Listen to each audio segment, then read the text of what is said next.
It's wonderful to be a part of this program and to have an opportunity to say something about the real title of the program is Living Theosophy. So, of course, to me that means a couple of things. Obviously, there is the aspect of theosophy and how do we live it. So that's very important. Because to most of us who have feel that there's something of value in these ageless wisdom teachings, we eventually come to a point where we feel like the real value is not so much in adding another piece of information to our healthy stock that we already seem to have, most of us. But probably there's some sort of benefit to be found in trying to figure out some sort of way to make these things come to life, to live them. So I think the title of the program, Living Theosophy, is very apt in that sense. I think it's also a very good title because it has an additional meaning, at least to me, which is this idea that there is an ageless wisdom, a theosophy, a divine wisdom that has always been here.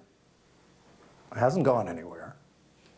It has had periods when it's been perhaps more pronounced in the more popular realm, and then it's also had periods where it is more hard to find, harder to reach. You know, different dark ages have been here, just like golden ages. But that it is, in fact, a wisdom that is alive. It, too, is living. And so, at whatever point we find ourselves drawn to that, it does seem that we're always able to come in contact with whatever this next deepest level of understanding that something within us is calling out for. That's a wonderful thing for all of us. And for many of us, it's a situation where often they talk about this, what's the poetic way of saying it?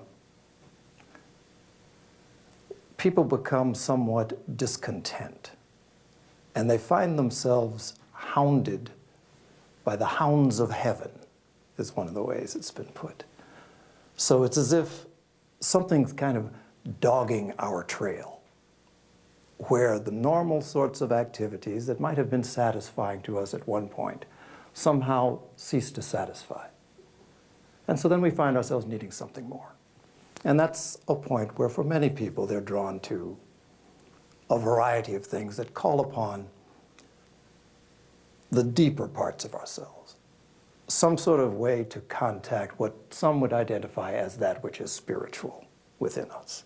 And it's a very important point for anyone who finds himself in that situation.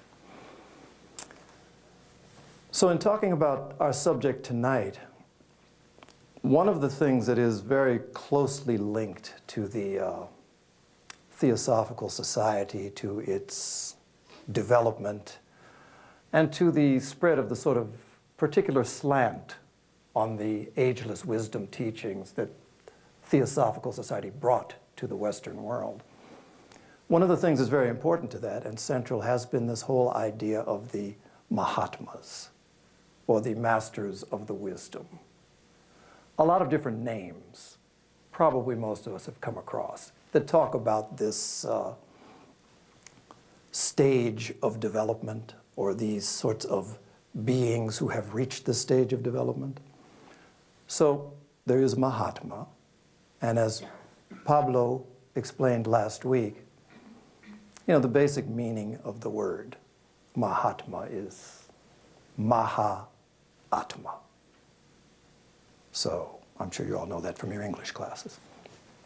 But if you don't, and if you haven't taken Sanskrit, Maha means great, and Atma speaks of the soul. So the great souled is what a Mahatma is. It's one of those terms that has, like many, that has gotten a very broad usage. So you find a lot of people referred to as Mahatma. Of course, the most familiar one to us in the West is Mahatma Gandhi, Gandhi of the great soul. But actually, that's sort of a different usage than what we're going to be talking about tonight when we speak about Mahatmas, or the masters of the wisdom. So Mahatma is one term that people run across. Masters of the wisdom, or masters. That was one of the terms that H.P. Blavatsky used very, very frequently in her discussion of these beings. Adept is a word that was used probably most frequently by the masters themselves in their letters, so the adepts. Then you come across Buddhist terms like arhat, aseka, and on down the line.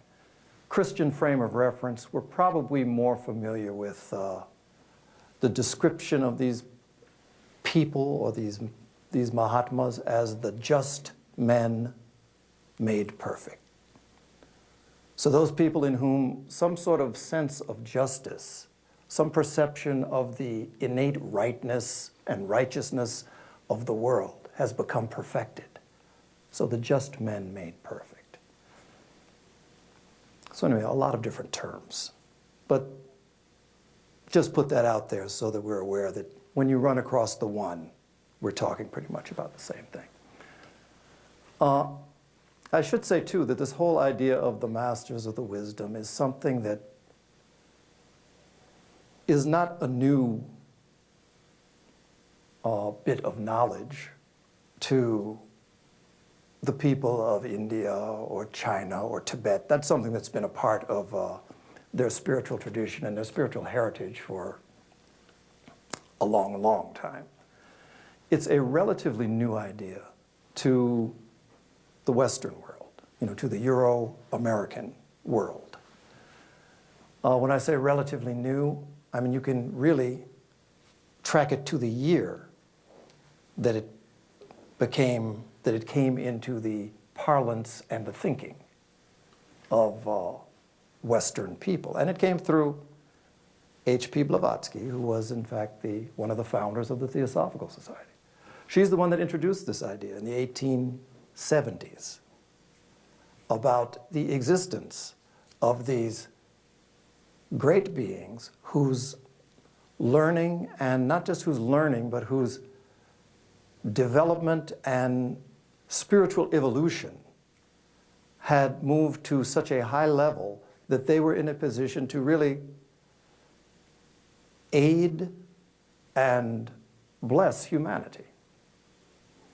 It was a new idea in the Western world, and it was one that was met with great interest, and it was one that also stirred some level of controversy.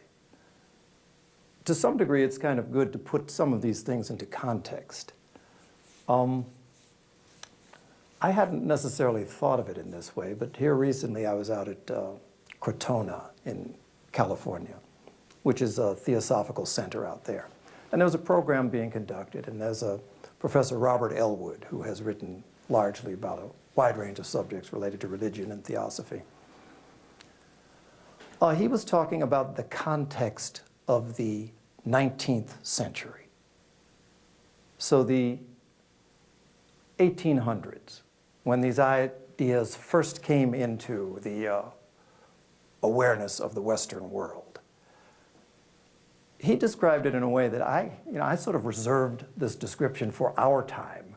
But what he said was that the 19th century was probably the century in which the people living in it experienced the most extreme change of any other century that's been recorded in human history. That there was none to compare with it. When he says that, I automatically start thinking about, well, wait a minute, they didn't have computers. They hadn't developed electric cars. There wasn't all these other sorts of things that we take for granted. But here's sort of the flow of events during that time period when these ideas of the masters were first introduced. First of all, people who began that century, if you're born in 1810 and managed to live 90 years, you went from sitting in front of your candle at night to read to flicking a switch and electricity floods the room. I mean, we kind of take that for granted. Although I have to say, last week I was supposed to be here to speak. And of course, we all know about the blizzard that happened. And at one point, the idea was suggested that maybe I could just speak to my computer, you know, like Skype almost. And, you know, it could go out and be webcast, just like this is being webcast. And I thought about it, but then, you know, at least for me, I felt like it's a little bit difficult for me to make a connection. You know, here I can see faces, I can see eyes, I can see when people are falling asleep, you know, when they wake up, those sorts of things. But looking into my computer, it just wasn't that appealing. So I said, well, no, Pablo can do this. And I was very happy that Pablo could do it and wanted to and did so well. So anyway, I was glad about that, but I thought I would watch it on my computer anyway.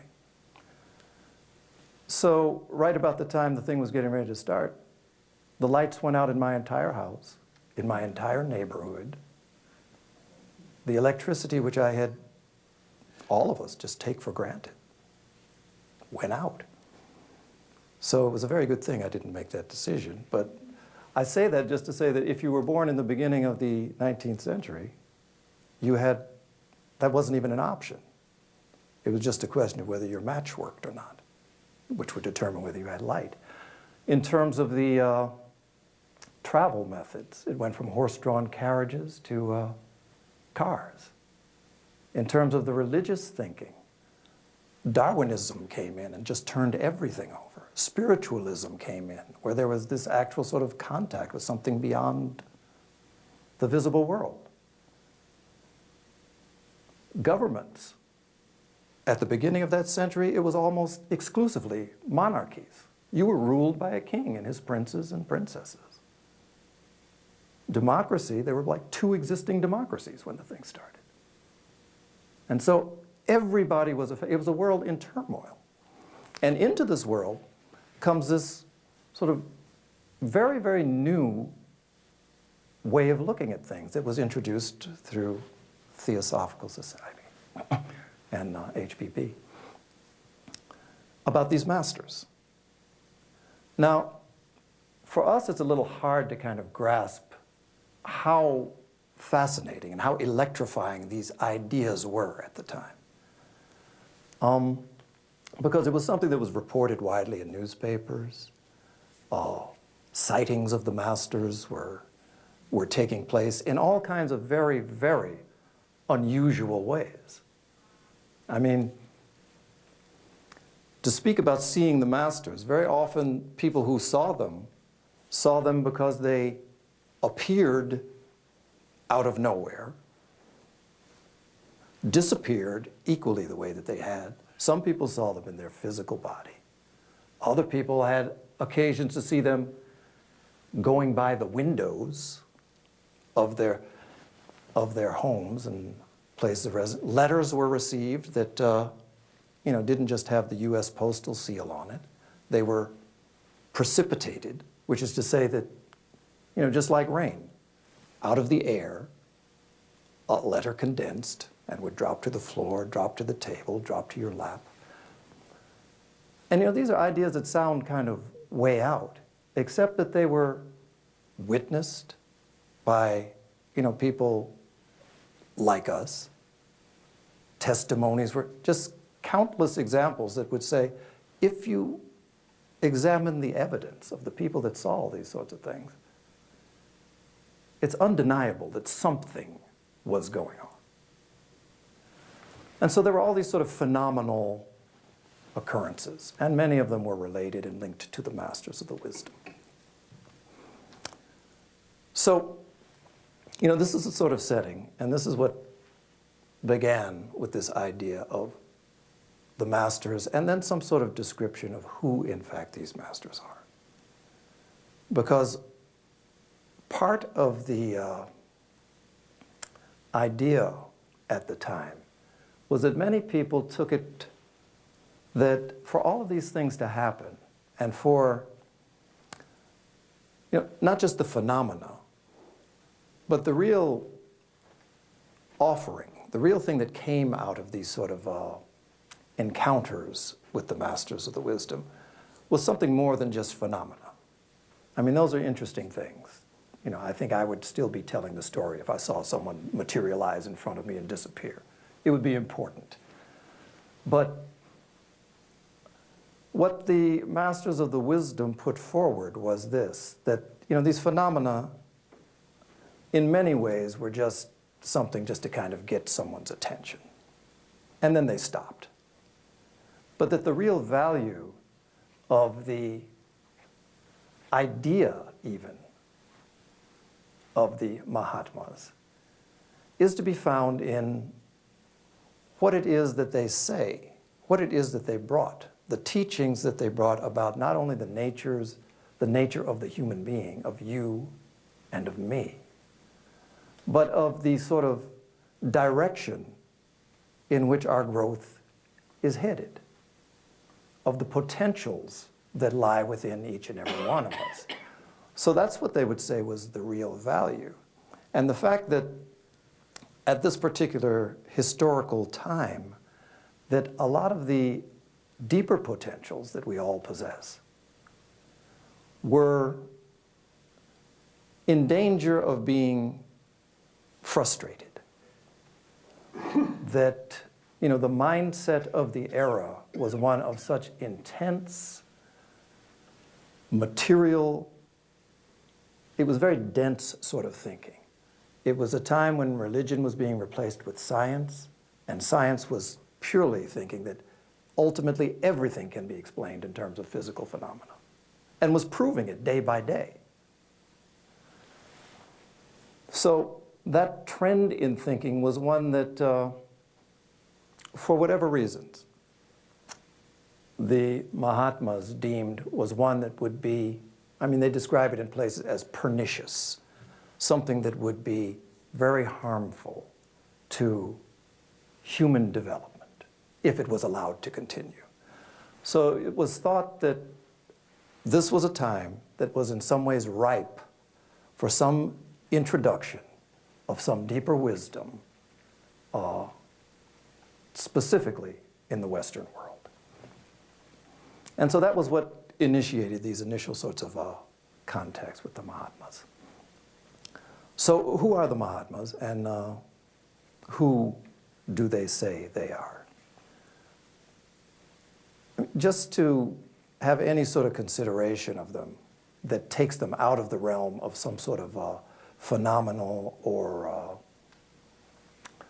strange or some sort of very different level of being than we are, requires some sort of just basic grasp of some of the things that they tried to communicate about who in fact it is that we are as beings, what it is that is the nature and the makeup of each and every one of us and of the universe with which we participate.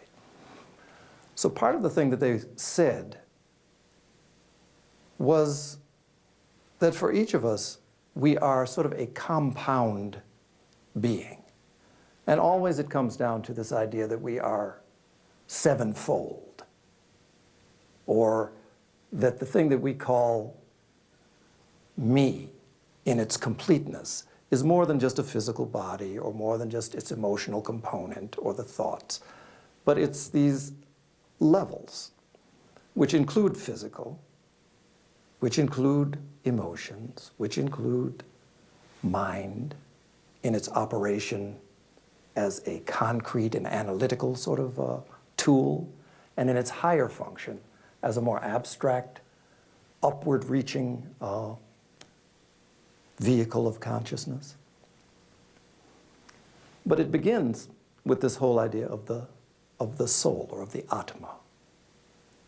So that if we can see ourselves as this being that is multidimensional, but that has a distinctly higher component, which is to say the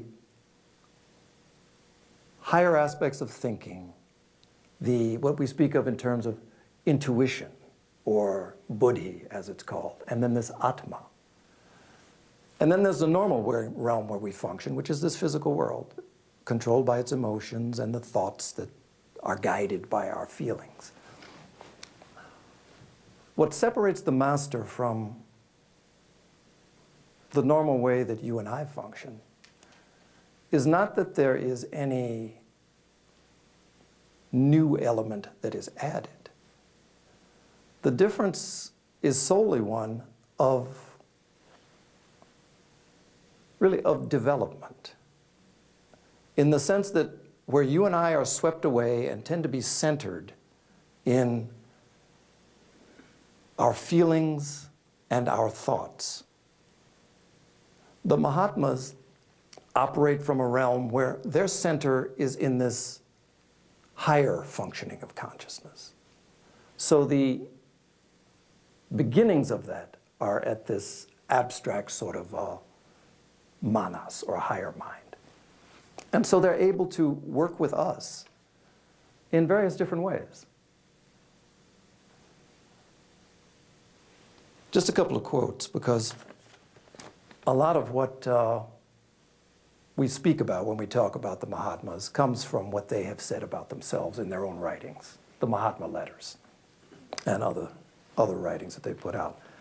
But when they talk about the adept or the master, one of the things that was said in one of the Mahatma letters is that the adept is the rare efflorescence, the rare flowering of a generation of inquirers. And to become one, he must obey the inward impulse of his soul, irrespective of the prudential considerations of worldly science or sagacity or wisdom. The adept becomes, he is not made. So, to understand a little bit about what the master or the Mahatma is, it is something, first of all, that we have to understand is rare. A generation of seers is what it's described as, a generation of inquirers. And out of that, from time to time, through this sort of self-guided efforts, over long periods of time, you have this rare flowering that then becomes the Mahatma, that functions to try and guide and to help humanity. That's the function that they embrace. And many of the ways that that occurs, probably we could say that the master is at their least effective when they are having to operate within our normal physical realm. That basically one of the ways that we are helped and inspired by these Mahatmas is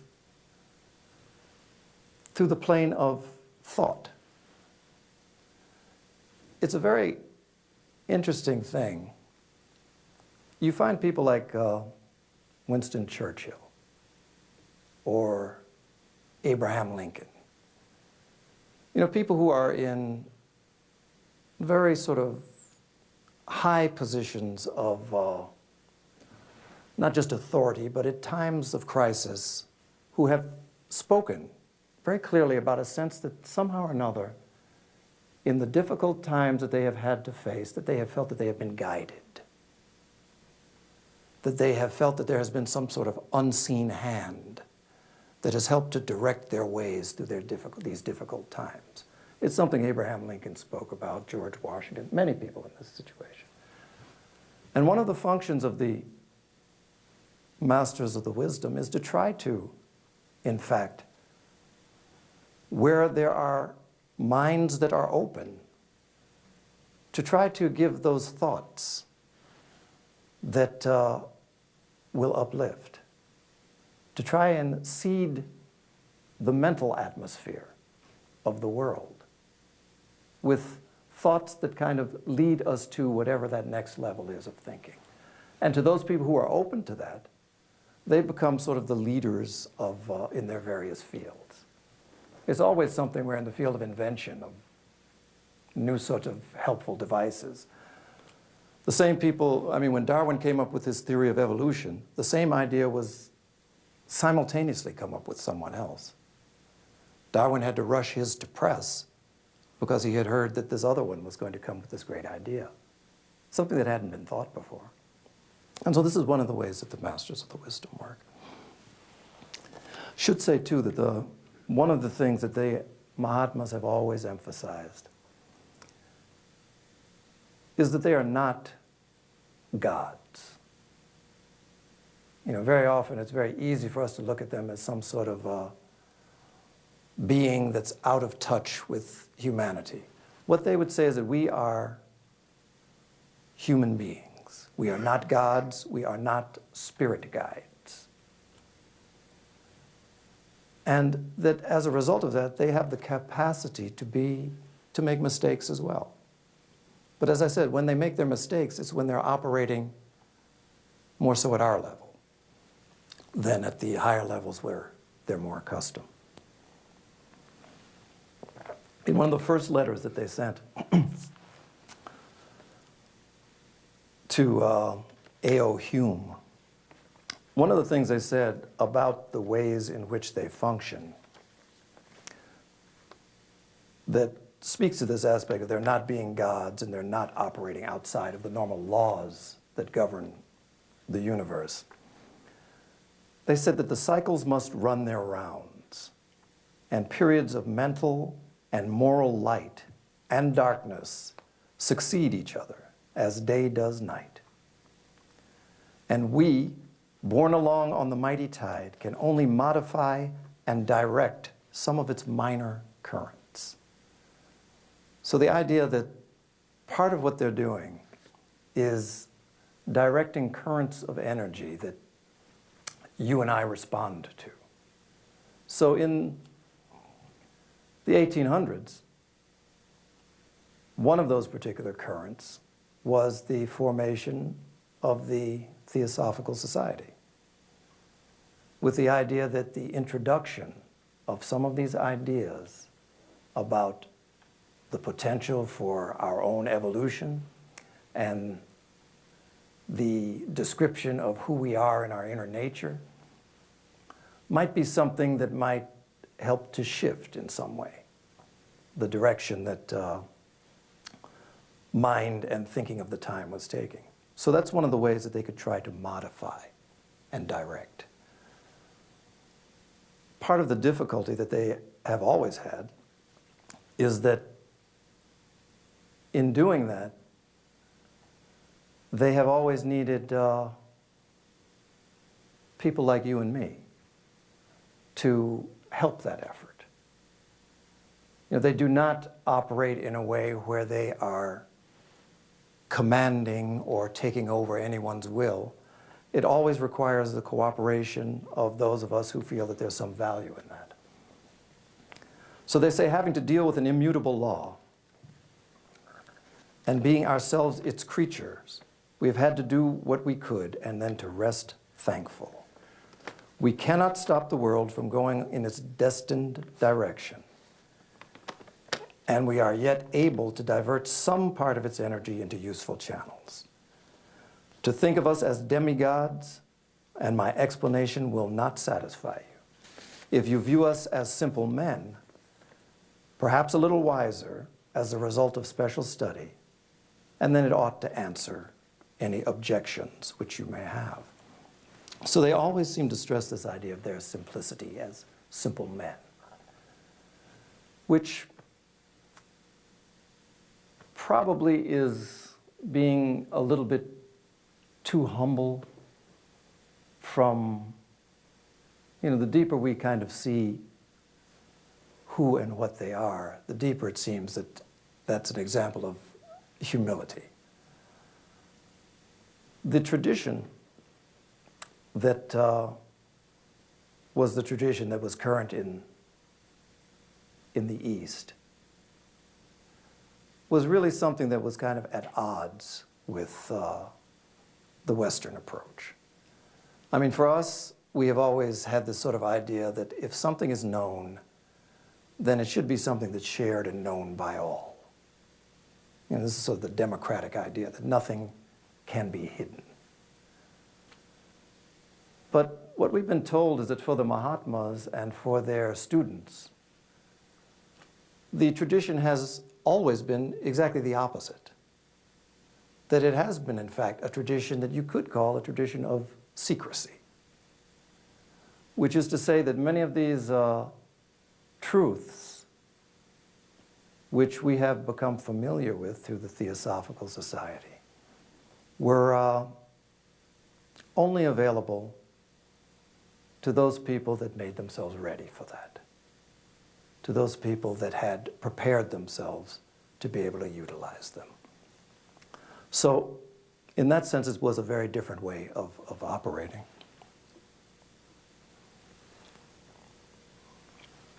Excuse me. So the Mahatmas are not gods. The Mahatmas are men and women in the same way that we are, subject to some level of mistakes. But when they're functioning at their higher level, when they're functioning from the level of their higher mind or of the buddhi or intuition, then that level of flaws really is not the same. In some of the works of some of the theosophical authors, particularly I'm thinking of a man by the name of Taimni, there's a book that he did that was very, very interesting because he had a diagram that, you know, spoke about the evolutionary path. And in it, he had, of course, the mineral kingdom, followed by the plant, followed by the animal, followed by the human. And then in his particular diagram, the way he did it was to say that the next order of evolution was these Mahatmas, which to me was always something quite interesting, because when they described themselves as just simple human beings, simple men, I think that perhaps there's something more, that actually the Mahatma represents the next level of evolutionary development, in many ways as distinct from the human being as we are from the animal. So when they speak of themselves as simple men capable of making mistakes, I think that really what they're saying there is that they are that when they are functioning at the same level that we are. But when they rise into their truer nature, then that's no longer the case. In much the same way that we can, as human beings, can behave in a very kind of animalistic way. But when we're functioning, when we're on our game, and when we're really being truly human, then there's something much, much more that we invoke. So another quote, and this is one that's a little bit longer, but it speaks about the way that they see, and the way that they see the world. And it says, quarrels and even discussions we leave to those unable to take in a situation at a glance, who are thereby forced, before making up their final decision, to analyze anything and to weigh it one by one, and over again, every single detail. Whenever we, at least those of us who are consecrated, seem therefore to a European not to be quite sure of our facts, it may often be due to the following peculiarity. And then this speaks to the way that they see as opposed to the way that we do. That which is regarded by most men as a fact, to us may seem but a simple result, an afterthought, unworthy of our attention, generally attracted but to primary facts. So here they're saying something that's rather important, because we tend to place a very, very high value on facts. Annie Besant, who was a past international president of the Theosophical Society, said something about the difference between fact and myth. And what she said was that a fact is a very, very small thing. I mean, the world's full of facts. The chair that you're sitting in is blue. You know, your shoes have laces. These are facts. But the primary truths what they describe here as the primary truths are things that are much larger. Often we use the word myth to describe those larger processes that underlie the world of simple facts. And this is what they're saying that they look at. They see the broad picture. Life, when even indefinitely prolonged, is too short to burden our brains with flitting details, with mere shadows. So then he gives this example. When watching the progress of a storm, we fix our gaze upon the producing cause and leave the clouds to the whims of the breeze which shapes them.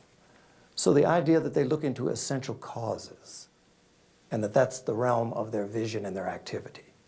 To move the causes and not the simple effects is what they say about the way they see things. Having always the means on hand, whenever absolutely needed, of bringing to our knowledge the minor details we concern ourselves, but with the main facts. Hence we can hardly be absolutely wrong, as we are often accused, for our conclusions are never drawn from secondary data, but from the situation as a whole. On the other hand, the average man, even among the most intellectual, giving all their attention to the testimony of appearance and outward form, and disabled as they are from penetrating to the core of things, are but too apt to misjudge of the whole situation, are left to find out their mistake when too late. So, here what you have is a description of the Mahatma's way of seeing. The view that takes in causes, whereas we tend to be more attracted to effects. The view that sees the whole, whereas we seem to be attracted to the individual particulars. And this is something that has, in some ways, made the meaning and an understanding of who the masters are somehow difficult to us. If we think, as many have, of the masters as great beings who exist for us to call upon them and to bestow favors upon us, we miss the true value and meaning of who the masters are. That everywhere, every major religion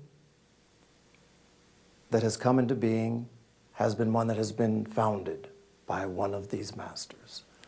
And that the meaning of the masters can be found really when we kind of understand more deeply who in fact we are. Some people have described the masters as the seed humanity. That just as, a seed has within it the potential of all of the things that that future tree becomes, so in the masters is the potential for the future humanity that all of us are moving toward. And that's something that is present within each and every one of us. So, over the next couple of weeks, we're going to address ourselves more to next week particularly, to the Mahatma letters, to the specific sort of letters which were written by the Mahatmas to a variety of different people, and what's some of the philosophy and some of the teachings that were actually contained within that. And then in the week after that, we're going to talk a little bit about what in fact is our relationship to the masters. What can we do to understand that and to cultivate that? Because I think once we find that some of these things have some level of importance, then we start to find that we're able, in some sort of way, to interact with that. Would you maybe try to talk a little bit more? You introduced this notion of faculties that the Mahatmas exhibit having to do with buddhi, kind of Eastern term of intuition. And it seems to me you've hit on something about that being a kind of seed within all of us. Can you maybe expand a little bit more on that concept and talk a little bit about it? Very often the interchangeable term which we have used for buddhi has been intuition. Intuition in the sense of that capacity within us to not just to perceive the whole or the wholeness of things and our part in it, but it's really, in the case of the masters, it is really something more of a power that is exerted, in the sense that from that point of view, whereas we tend to see separation, from the point of view of buddhi or the intuition, really all of life and all of humanity is seen as one thing, which is itself moving toward certain goals, certain new ways of expressing and unfolding itself. And so from the point of view of someone who can see from that particular level, their role in assisting us is in furthering those, our approach to those distant goals, where we really begin to become truly human. I mean, in the sense right now, we tend to think of ourselves as human because I'm in a body and because I can think and because I have feelings. But really, our real humanity, we have not even, we're still in the process of approaching it.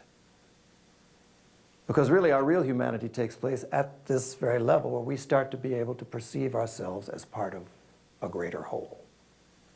And so that's sort of the progress of humanity and the progress that's being assisted by the masters of the wisdom. And they do it in a variety of ways. I mean, so I think that any place where you see a movement afoot in humanity that tries to move it toward greater levels of inclusion, somehow or another, I think you can see sort of the workings of the hand of the Mahatmas in that. So, in the case of the Theosophical Society, the emphasis was toward a growing realization of ourselves as rooted in some sort of spiritual connection. The term brotherhood was the focus, that there is a universal brotherhood in which we all participate. So it's this sort of elevating idea that we're part of something more. There's a greater whole within which we participate. And so that's an idea that has been furthered.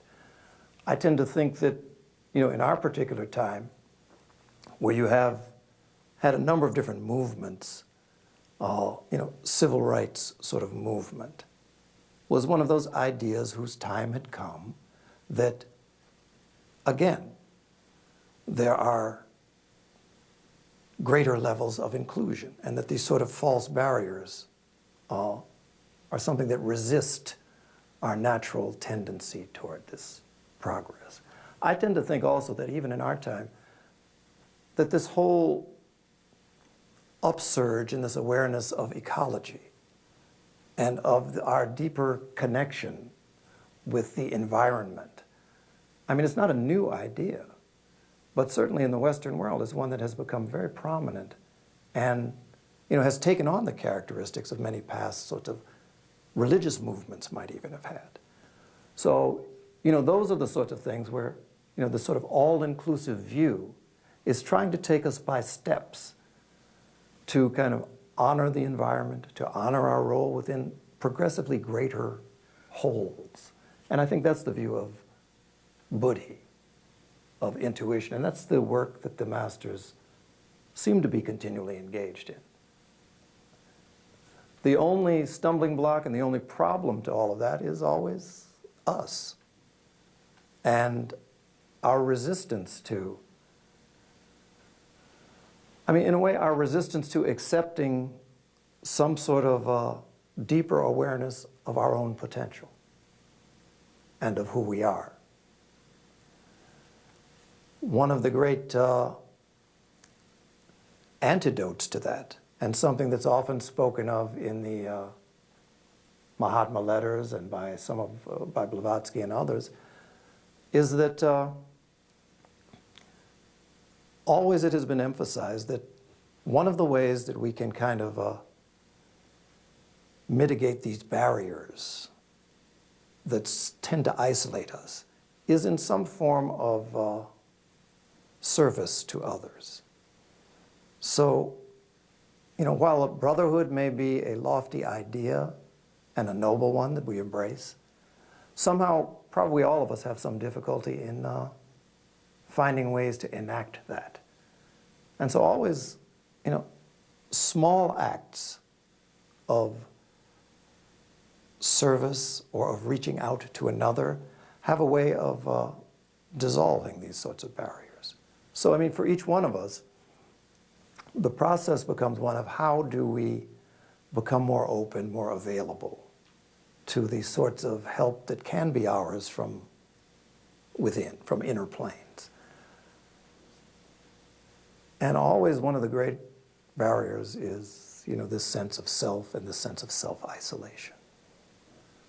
So that's one of the beauties also of the sorts of teachings that the Mahatmas put before us, that it tends to dissolve these sorts of barriers we create. I hope that speaks to that a little bit.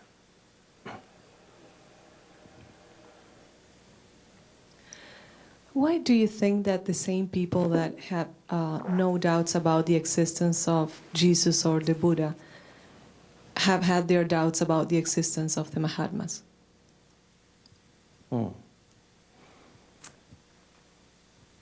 Well, I would tend to think that in Buddha and Jesus' time, there are certainly people who doubted that they were who they said they were. So I think as humanity, we have a certain consistency in our denial.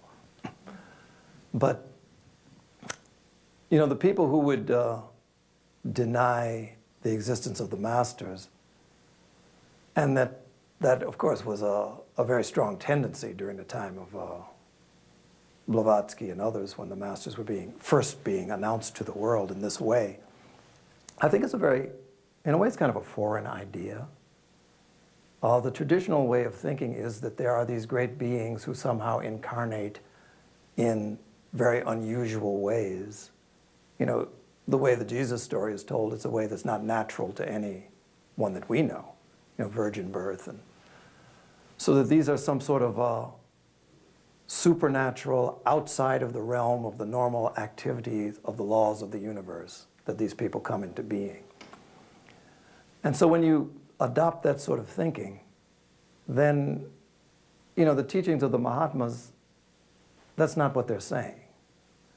Because basically what they are saying is that much like what Jesus said, or much like what Buddha said, that the beings that you see here, who we are, is who you can become. And I think always that has been sort of the stumbling block for most of us. I think it's an easier approach to say that some special creation has occurred that has the potential of my salvation, than to say that my salvation is my responsibility. And therefore, here are some ways that you can approach that. Is a more demanding sort of teaching, I think. And so I think that has inherent problems for most of us. Yeah, Ruben. Can you elucidate the statement that the Mahatma said that we cannot walk the path for you? All we can do is to point the way, and you have to be the path yourself. Yeah. Yeah, I think there are numerous references where, as Ruben was saying, that it's not just a matter of somebody taking your hand and doing it for you, but even beyond that, that in order to walk this path, you must become the path, is one of the ways that it's often expressed, which is one of those ideas that is challenging. But again, I think it's consistent that there is a way in which we unfold these deeper capacities. And, you know, often that way is described as a path. And, you know, it kind of, in a sort of a poetic way, it's very, very helpful to maybe look at it as some sort of path that we would walk along. But really, there is no such path. It's just a convenient way of trying to express something. There is a process, but the process is one that involves every aspect of our being. So in order to proceed along this, we have to call every aspect of it into play. And so not just, you know, physical, emotional, it's a total process. And so there are all these sorts of steps along the way that we take. And sometimes these steps are put into a very codified sort of way, that you do A, B, and then that will lead you to C. But I think the description that we must become the path really speaks to the fact that then it's not a matter of a sort of self-will, where we have a definite goal that we're headed toward in our usual sort of selfish approach, but that really what it's about is trying to become aware, becoming open, becoming deeply honest. And those are things that are not anything that's outside of us. There is nothing that, you know, we don't walk upon those things. We have to become the state of honesty, the state of compassionate behavior. We have to become all of those things before we can really unfold anything within us. And again, that seems to be a little bit more demanding. I think you said at the beginning where the Mahatmas described themselves as not being spiritual leaders or guides. And it seems to me like all of the things you're describing are spiritual guides. Spirit guides. Spirit guides. And probably it's the distinction's one in vocabulary, because when they were saying they're not spirit guides, it really relates to again, something that was happening in the context of the late 19th century. Spiritualism was this great movement where many people were getting in contact with the dead, you know, the people who had crossed over.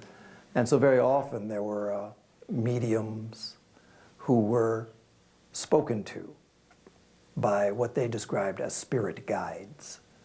And, you know, these spirit guides would give them instructions. Some of it seemed like it might be lofty, some of it was sort of mixed messages. But that particular statement was in response to the idea that maybe these Mahatmas are gods, or maybe they're spirit guides. But you're right. I mean, everything that they are about is spiritual guidance. But again, guidance in the sense that they can point a certain direction, but then obviously the responsibility becomes ours to move ourselves in that direction. Glad you asked that, because otherwise everything that I said was just completely opposite. Yeah, go ahead. When you spoke of these cycles that the masters kind of predicted, and then HPV being you know, part of this cycle that was kind of foreshadowed in the 1870s. Can you talk about that a little bit? How maybe these different cycles that the masters maybe were introducing or they're part of. I don't necessarily know what the cycles were. Maybe you could elaborate on that. Thank you. Well, I mean, there are any number of particular cycles that we're engaged in, from very vast ones. You know, they speak in terms of the yugas. So most people have heard of like the Kali Yuga and the various ages, which extend over multiple thousands of years. Kali Yuga is spoken of as the Dark Age, which many would say is the age in which we inhabit. And they say one of the signs of being in a dark age is that everything is a priority that is not spiritual. So the spiritual is a low priority. And that's when you know you can be in a dark age. So in the golden sorts of ages, then, you know, the spirituality of the race of humankind is preeminent. So probably in a golden age, you would turn on your TV and Super Bowl might be a different sort of a experience than what we have now. Less beer commercials, at least. But the sorts of cycles that we're talking about, these very vast cycles, and then also one of the cycles that was spoken about at the particular time that the Mahatmas were writing these and that HPB was active was a cycle that was said that at the end of every century, the last quarter of every century, that there is some sort of spiritual impulse that comes into the realm of humanity. And so that in the last quarter of the 19th century, it was the Theosophical Society, a number of different things kind of coalesced. There was spiritualism, there was the Theosophical Society, I think Carl Jung was born in that year, and just many, many things come to kind of move humanity to a different way of seeing. And then it sort of dies down. And then at the close of the next century, it's the same sort of cycle. So that was one of the major things that was being spoken of with these particular cycles and the Theosophical Society's involvement.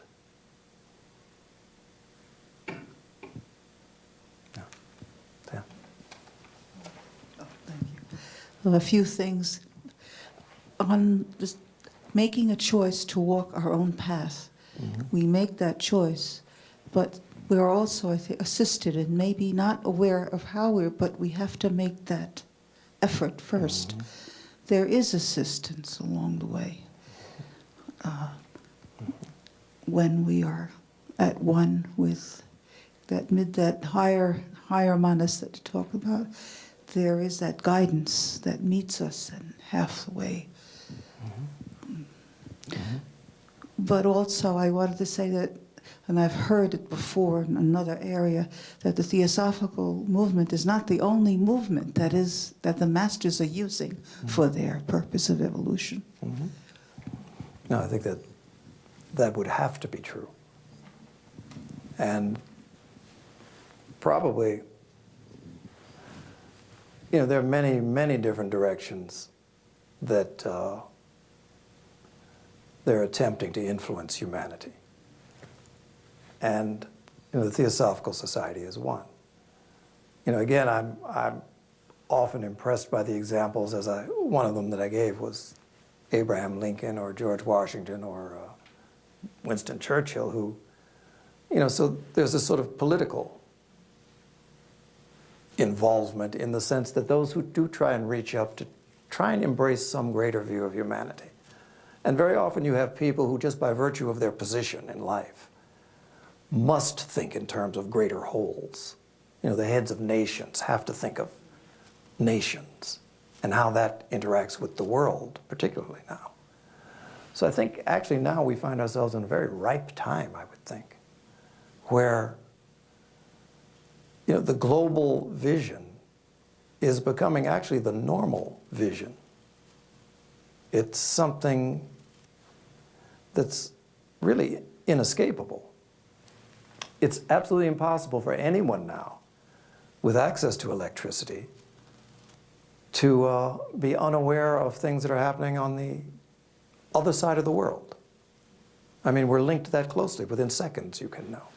And I think that's one of those things that bodes well, if we engage with it properly, for the future growth of humanity.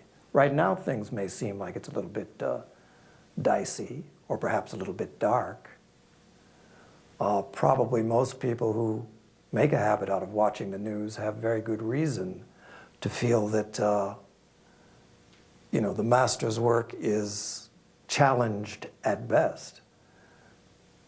But it really does seem that one of the things that does not often make the news is the fact that any place you can go, there are people who are very, very active in a variety of forms of service. People who are very active in trying to encourage the kind of unfoldment of the inner capacities that we all have, who are doing all of these things and who are becoming connected with one another. And that's this sort of network or grid that doesn't quite make it to the news, but that's going on equally. So you have these simultaneous sort of things going on. There's always part of what the Masters talk about in their teachings is the nature of duality. I mean, as long as you're living in the world, there are always dual processes going on. There's the building up and there's the tearing down. I mean, even within our bodies. Simultaneously, there's growth and then there's destruction. And so those processes are just natural processes of life, and we have to figure out how to interact. Didn't the Masters consciously decide not to prove their existence? Mm-hmm. Yeah. And why they did that? Yeah, I mean, that was very early on when they first started sending their letters. It was a pair of Englishmen who were getting the first letters, and A.P. Sinnett was one of those. And he felt like this was such valuable information that he felt really all of Europe needed to know about this and become convinced of it. And so he devised a specific test that would sway everybody. And at that time the test was to reproduce the daily paper that was printed in London in India, that same day. Without email and all that, that would have been a tremendous phenomenon. And he could not understand why the Mahatmas said, we're not going to do that. And the idea behind it was that it's not their goal to try to convince anybody about their existence. And that in fact it might be detrimental because of our tendency to make gods out of, these sort of phenomena would be godlike to many. And so they felt that it would be more harmful than helpful. But that really to come in contact with what it is that they were saying was the key. And so the teachings and not the teachers was what was emphasized. And I think wisely so.